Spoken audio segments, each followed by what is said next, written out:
How the heck are you, everybody? I'm Fastidious. Welcome to my channel and welcome to day 71 on our grind for glory. We are talking Void Rift today. Last night I was fortunate live on stream to defeat 100% hard Void Rift. So let me show you guys that right now. As you can see, completed. The first clear rewards were claimed.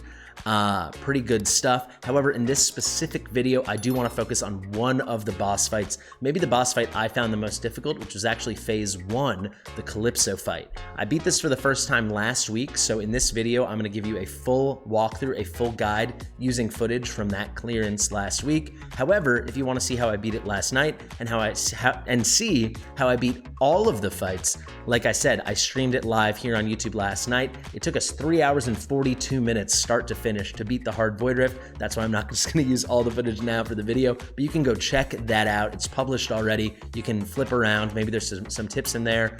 You can learn from my successes, maybe learn from some of my mistakes. However, in this video, we are going to focus on that phase 1 boss, the Calypso fight. So we're going to get into that footage and break it down, do a proper guide. But first, I do want to show you, when you clear the Void Rift, you get this box right here, which gives you a random mythic artifact. I was very lucky. And guys, also in Void Rift, you can get exclusive mythic artifacts. So I was very lucky, or maybe very unlucky, I don't know, to get a crazy one. I actually got the artifact for Twin Fiend. So an amazing hero, one of the best heroes in the game. However, one of the rarest heroes in the game. He is a legendary lord from the Infernal faction. So I obviously do not have him, but maybe it's a good thing. Maybe it means we've got a Twin Fiend on the way. Maybe this foretells of some great stuff to come.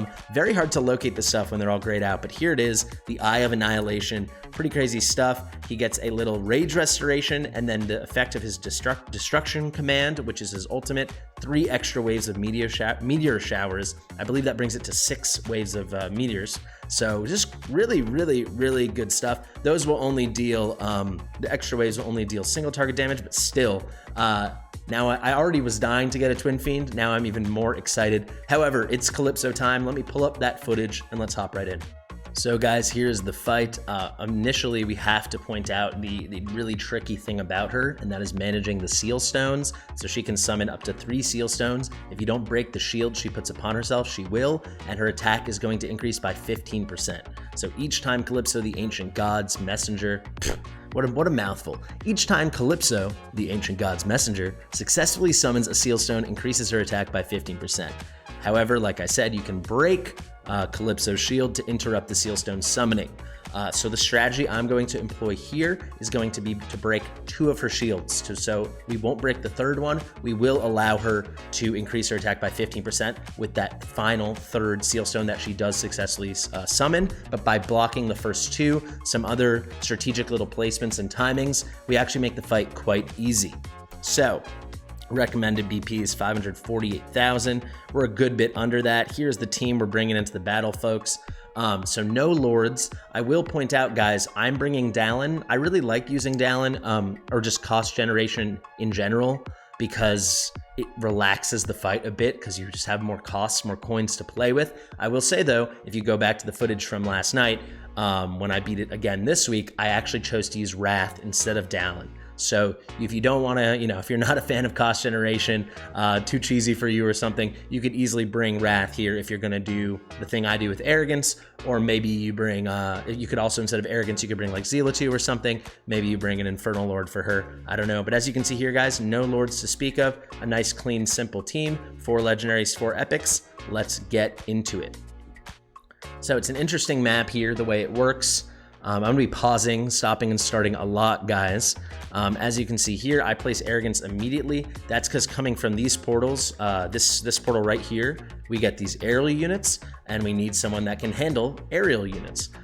So I opt to bring a aerial floor unit, like a melee unit that can put out DPS, that can hit airborne units. Arrogance is an amazing candidate to do this. I assume a very well-built Aspen could do. I always call him Aspen. It's Apson. Apson could do it, but I think it's got to be Arrogance or a Zealotue probably. And like I said, I'm not even running a Lord here, so you could easily just swap in a Zealotue if you don't have Arrogance. So we get him down bright and early. And then you'll see I'm gonna get Dahlin down right away. The second we get the costs for that, I'm gonna hide her back here because we'll put a tank in front. She'll be off the field before she ever has an opportunity to take damage. And like I said, Dahlin's kind of just like a luxury, helping you generate a lot of extra costs. I have my Dahlin's passive. That's where the cost generation comes from. For her, it's fully skilled up, so I just like using her. But again, like I said last night, I didn't use her. I used Wrath when I did the stream. So down goes Dahlin. We'll get these guys rocking and rolling, and now we're gonna be waiting for some costs. The next thing you're gonna see we're gonna do though, here come the aerial units, right? So Arrogance will take care of those, and I'll show you guys all the stats at the end. We're gonna put down our Comet. So once we got 19 costs, we're using Comet.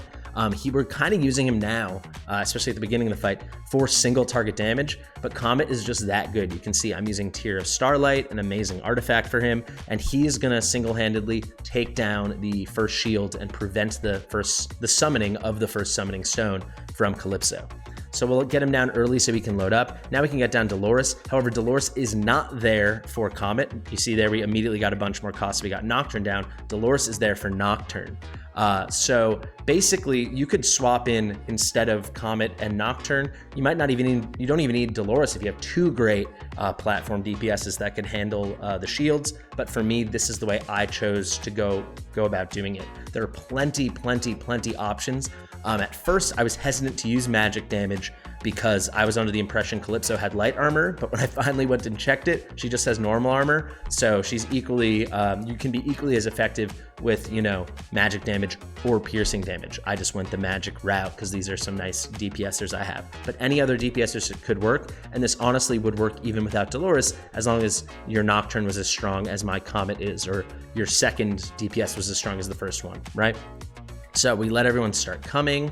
We wait. Another very important mechanic to mention, and the reason we haven't deployed either of our defenders yet, either of our tanks, is because this Calypso, just like all the other Calypso bosses throughout the game, like in the Void Rift and in the campaign, she will always target the last placed unit. So you want your tankiest unit to be that last placed unit. The reason we're bringing two tanks, I'll just tell you right now, is because after we get that first shield down, we are gonna pick up Comet. But if we place Comet again at the end and he's the last place unit, then he'll just get one shot, right? That's why I need a second tank. So when we pick up Dahlin, then we can place Comet. Then immediately after the second tank, you'll see it as it goes down.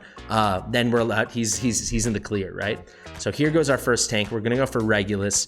He's probably, for this battle, the stronger of the two that we have. You can see we've loaded up. I'm gonna wait for Comet. The second, you see I'm immediately trigger fingering. The second she gets into range, we start hitting, and Comet handles this like it's absolutely nothing. It's really tremendous. For an AoE damage dealer, it's just amazing. You'll see the second she gets out of the range and he can't get any more hits on her, I'll pick him up. I recall him. You can see these guys are taking care of business down here. These guys are just stalling. I'm just leaving Dahlin down. And then the second, again, let's just rewind. The second her Seal Stone comes up, I'm sitting on the ult, I'm gonna trigger Nocturne, then trigger Dolores. I do Nocturne first since Dolores' ultimate goes slightly faster. So this way they get perfect overlap. And you'll see Nocturne's really good for this because you can just try it over and over until you get good RNG. We handled it quite well, I think. I put some very good gear on Nocturne for this fight. Better gear than he normally is wearing, but Nocturne's a great candidate, right? Because if you get good RNG and you can keep trying it over and over for free, right? He might hit that true damage. So that's 15% chance that he hits the true damage normally, and when you skill him up, it goes up to 20%. Ours is not fully skilled up, so for us, it's 18%. But we did well there. You see, she has not summoned any Seal Stones. You'd see them flying around her. Here comes the third one, and we're not even gonna worry about it. We take this opportunity to already pick up Dahlin. Now I'm gonna get ready with Comet and immediately put down Olog. So now Comet was not the last place unit, Olog was. Quite good stuff. And we're kind of, it's already over. The fight was kind of over before it started. Now we just wait and we let everyone take care of business. Not many more placements to do. Something I could have done if I was slightly more patient. You can see now Nocturne and Dolores already. I wouldn't really need Nocturne, but if you needed a little more DPS at the end, what I could have done is waited, not already placed Comet and Olog. And then at this point, when Dolores is about to be done, I could quickly try to place Dolores, then Comet, then Olog, and then Dolores would be there to boost Comet. However, my Comet's able to handle it pretty well. And I will just point out Arrogance just on the bottom of the screen doing God's work the whole fight, literally like it's nothing.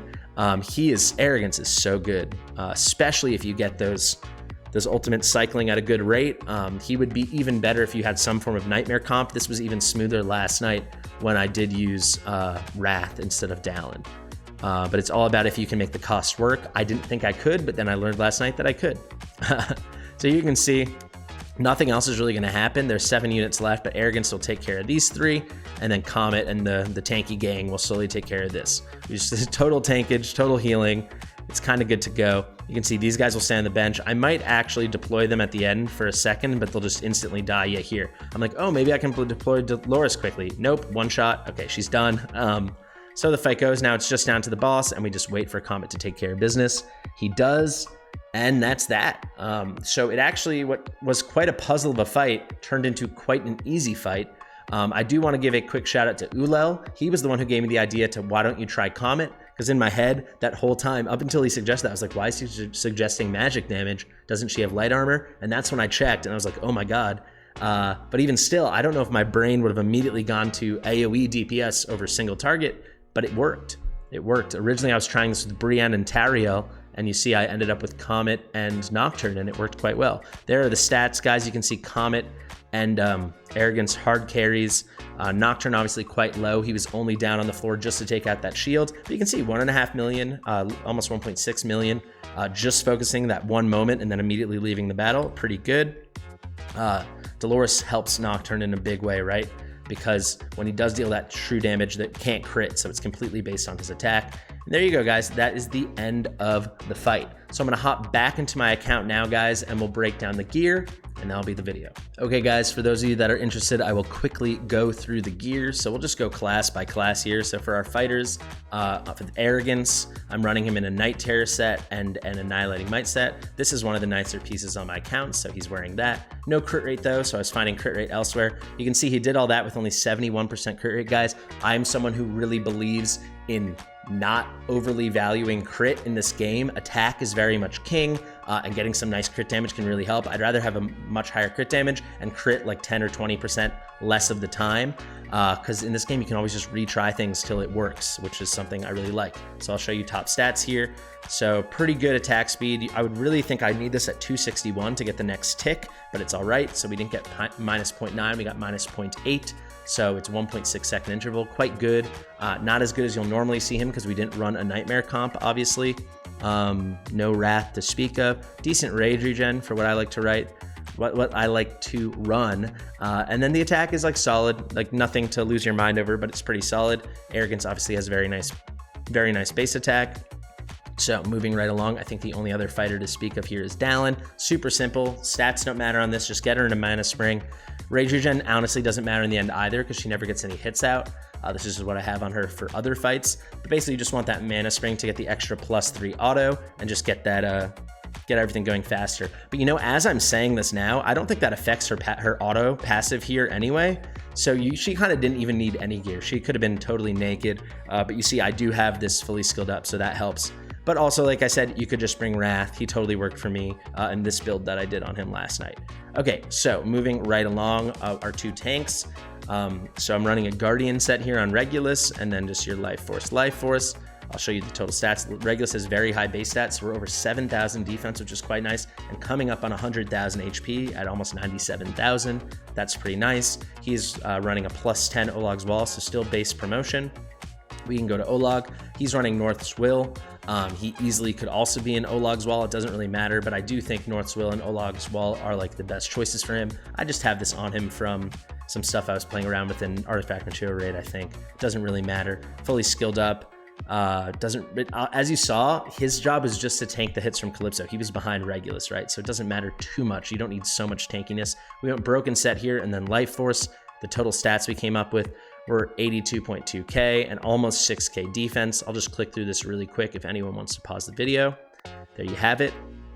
On to the next. No archers to speak of, no marksmen, because we went the Arrogance route for our arrow units. We'll quickly do healers, and then we'll end with the mages. Vortex, pretty simple. Broken Set here, and then, what do you call this? Oh my god. Salvation. I was thinking Retaliation. That's Raid Shadow Legends. Salvation. You can see I'm just going for attack speed and heal effect. I would have loved HP percentage, but it is what it is. We'll take the Rage Regen. This piece is pretty good. Big HP percentage and some heal effect. We're getting the +25 from the set. Then these broken pieces, HP bonus, flat HP, attack speed.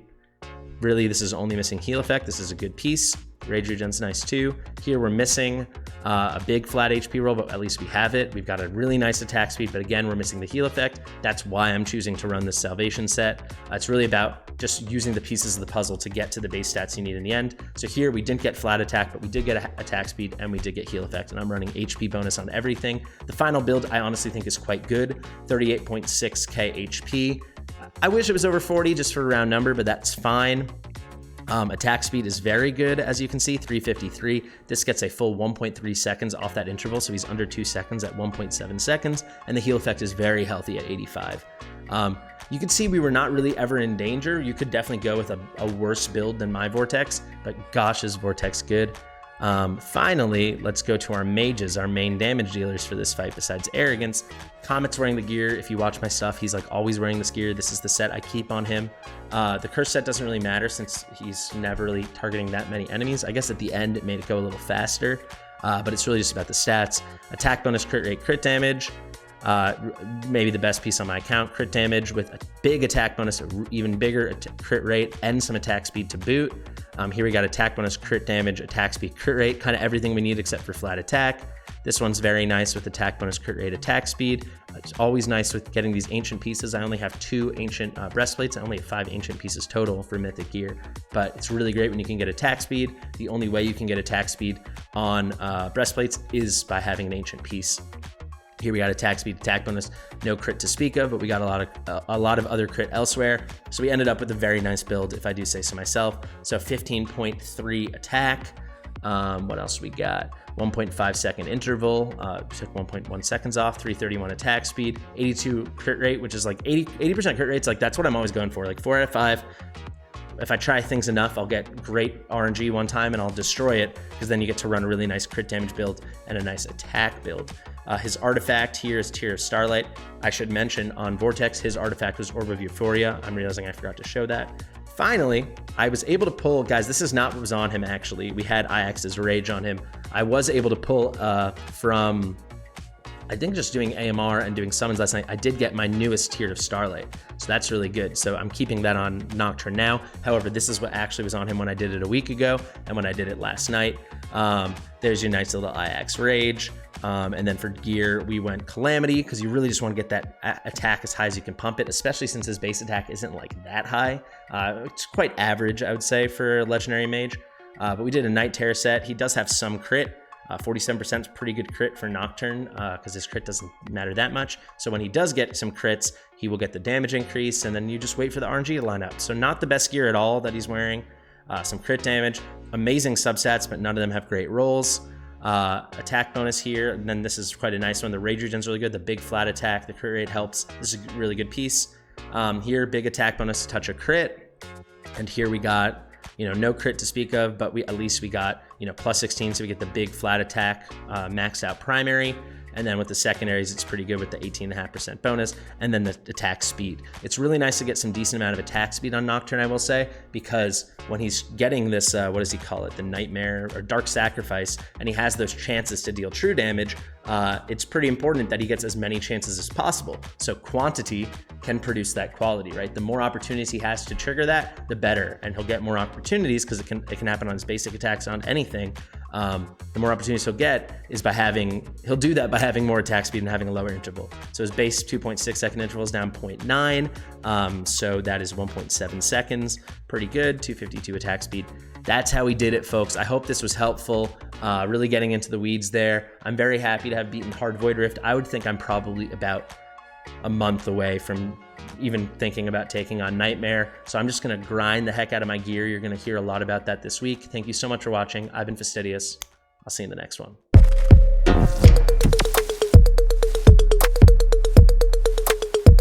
Fastidious.